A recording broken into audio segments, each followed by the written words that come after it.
Well, hello everybody. I'm out dividing perennials this week. Now you may say to yourself, that's a bit early, and you're right, it is early, but some perennials move incredibly early.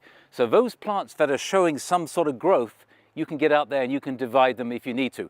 Now, for example, I'm standing next to this peach tree, which flowers very early, and as you can see, it hasn't even started to move. Forsythia's not even in flower, and yet as long as the ground is workable, as long as it has de-thawed itself, or thawed itself out, I think is probably the right way of saying it, you can get out there and divide.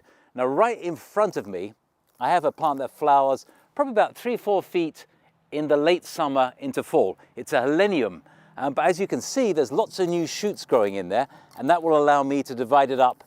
The reason I wouldn't divide anything that isn't showing any new growth is you don't know if it's alive or not. You don't know what part's going to be the healthiest. But now I can see there's a whole chunk here that I would like to divide.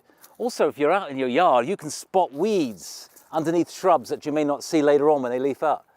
I'm going to take the bit at the back out, I think, and I use a very sharp old kitchen knife. This one had a serrated edge, and I give it a sharp one with nothing too special, but I use a file on it all.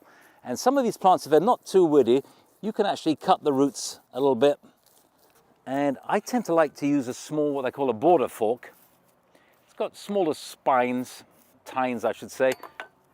Or I would use this, which you can get an awful lot of leverage on it. Now this is a rabbiting, a poaching shovel they call it.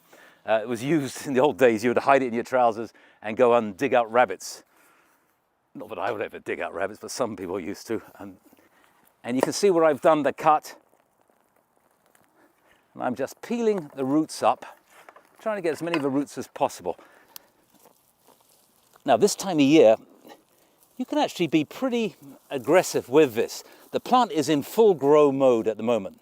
In the summertime, if you're transplanting or dividing anything, you want to keep the roots all covered. But now, you can see I can almost break it up with my hand.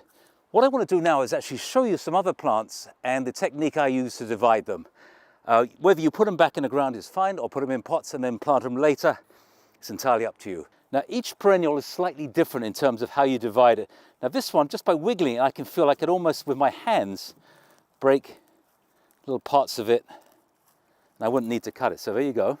I've got a nice chunk there. And let's see if I can wiggle around. If you have to use the knife, that's fine. But I'd rather keep all the roots intact. Yeah, I can just about break that one free again. There's another nice chunk. These will make quite large plants in the fall. You'd be surprised. So I've got 6 plants. And again, look at those fantastic roots. So let's fill them up. And again, don't pack the soil down too much.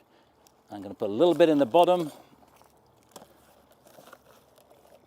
Push the roots all the way down, making sure they're not in a bundle anywhere.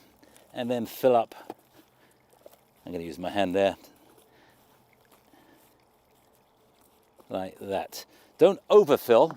It's always a good idea to have a nice, I've got about 1 inch here, so when it comes to watering it, you can fill that up. All right, let's look at some other plants and see what decisions have to be made in terms of dividing them. All right, here's a very popular spring plant, a peony. Now, typically, I won't divide peonies up this time of year. They don't like it. Fall is the best time for peonies. Now, another plant to avoid, or this time of year maybe to avoid, is a plant that's showing no growth. This is a panicum. It's one of the tall grasses, and I can't see anything new growth in there. So I would leave that till a little bit later on. Once I see the new growth, then if I need to plant it or divide it up, then I can. This is a feather reed grass. And as you can see, there's new green growth. So a feather reed grass, I'm going to go right into the middle. I do like the bread knives. They have that sawing kind of serrated edge. And as you can see, you can cut down quite nicely. And if you really don't want to stress the plant out, you could just leave it in situ. This is like a bit of root pruning, I should say. And then later on, maybe when it's grown a bit taller, you could then easily pull that plant apart and it's been in the same soil area without too much disturbance. Well, the next plant I want to show you is actually, it was one of the questions I got asked on Ask Paul. And this one is from Chris Milas. Hi Paul, there are some yellow stelladoras in my yard that are crowded together. They are hardly blooming. They need to be separated and spaced out. When could be the best time to do this? Well, right now. And this is typically how all the daylilies look. Stelladora is one of those smaller dwarf kinds. And again, if they get too crowded or if it gets too shady, they might stop flowering.